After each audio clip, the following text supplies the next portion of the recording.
नमस्कार दोस्तों, स्वागत है आप सभी का शिव कृपा एस्ट्रो में। आज हम बात करने जा रहे हैं उस रहस्यमयी और दिव्य पर्व की जिसे बहुत कम लोग जानते हैं, गुप्त नवरात्रि। अक्सर जब हम नवरात्रि की बात करते हैं तो हमारे मन में शारदीय और चैत्र नवरात्रि की ही छवि आती है। 9 दिन का उपवास, माता रानी की पूजा, कन्या पूजन और गरबा।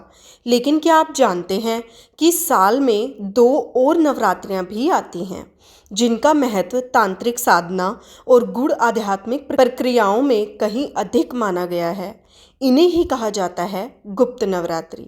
ये नवरात्रे आम लोगों के लिए नहीं होते। ना तो इनका कोई बड़ा आयोजन होता है, ना ही कोई गरबा, ना ही बड़े मंदिरों में कोई विशेष सजावट। ये नवरात्रि होती हैं अंतर में उतरने की, मौन साधना की, आध्यात्मिक शक्ति को जगाने की। गुप्त नवरात्रे साल में 2 बार आते हैं, माघ मास में और आषाढ़ मास में। इनका समय इसलिए विशेष होता है क्योंकि इन दिनों प्रकृति की ऊर्जा एकदम शांत, स्थिर और अंतर्मुखी हो जाती है।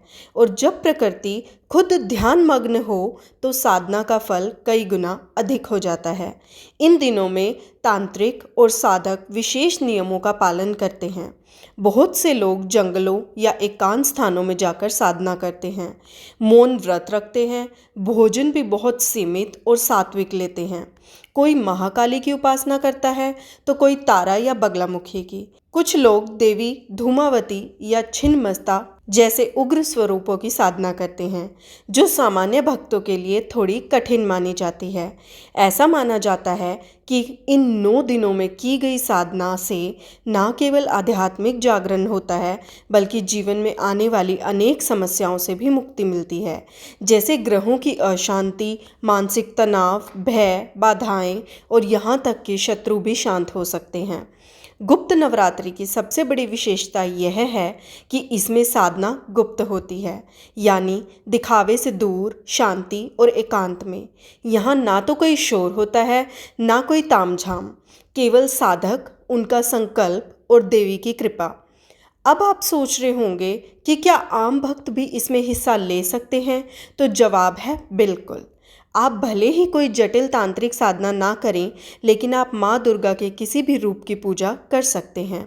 सुबह ब्रह्म मुहूर्त में उठकर दीप जलाकर या देवी सर्वभूतेषु का पाठ करें, दुर्गा सप्तशती का पाठ करें या फिर केवल मौन रहकर माँ का स्मरण करें। विश्वास रखिए, माँ सुनती है और गुप्त नवरात्रि में वो विशेष रूप से सुनती है। इन दिनों कुछ लोग विशेष रूप से महाकाली मंत्र कवच या निर्वाण मंत्र का जाप करते हैं। जो लोग खुद को ऊर्जा से भरना चाहते हैं, आत्मबल बढ़ाना चाहते हैं या जीवन की उलझनों को समझना चाहते हैं, उनके लिए ये समय बहुत फलदायक होता है। कुछ साधक कहते हैं कि गुप्त नवरात्रि में ध्यान के दौरान उन्हें दिव्य अद्भुत अनुभव होते हैं, जैसे कि कोई अदृश्य शक्ति पास में हो, कोई मार्गदर्शन कर रही हो या फिर भीतर एक नई ऊर्जा जाग रही हो। ये सब संभव है, लेकिन तब जब मन पूरी तरह शांत हो, संकल्प सच्चा हो और साधना निरंतर हो। गुप्त नवरात्रि को लेकर कई रहस्य भी हैं। कहा जाता है कि कुछ सिद्ध साधक इसी समय विशेष क्रियाओं से मंत्रों को सिद्ध करते हैं।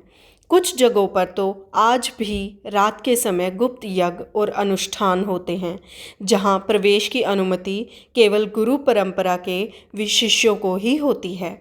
आम लोगों को उन स्थानों की भनक तक नहीं होती, क्योंकि ये साधनाएं दिखावे या भीड़ के लिए नहीं, बल्कि आत्म जागृति और ऊर्जा के नियंत्रण के लिए होती हैं। अगर आप भी इस बार की गुप्त नवरात्रि में कुछ करना चाहते हैं तो यह सबसे उपयुक्त समय है अपने भीतर झांकने का, अपने डर, अपने शत्रु और अपने कर्मों का सामना करने का। शुरुआत छोटी करें, एक दीपक जलाएं, एक मंत्र जाप करें और खुद से एक वादा करें कि आप इस जीवन को व्यर्थ नहीं जाने देंगे, कि आप स्वयं को जानेंगे और माँ की कृपा से खुद को साधक बनाएंगे। गुप्त नवरात्रि का वास्तविक उद्देश्य है खुद को बदलना, न बाहर के संसार में चमत्कार खोजने हैं, न डराने वाली कथाओं में उलझना है।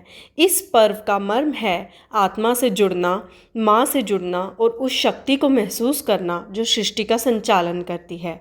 अगर आज की यह बात आपके दिल को छू गई हो तो इस वीडियो को एक बार ज़रूर शेयर करें। शिव कृपा एस्ट्रो को सब्सक्राइब करना ना भूलें, क्योंकि यहाँ हम हर उस बात को साझा करते हैं जो हमें हमारी आध्यात्मिकता से जोड़ता है। और नीचे कमेंट में लिखिए, क्या आपने कभी गुप्त नवरात्रि की साधना की है या इस बार कुछ करने का विचार है।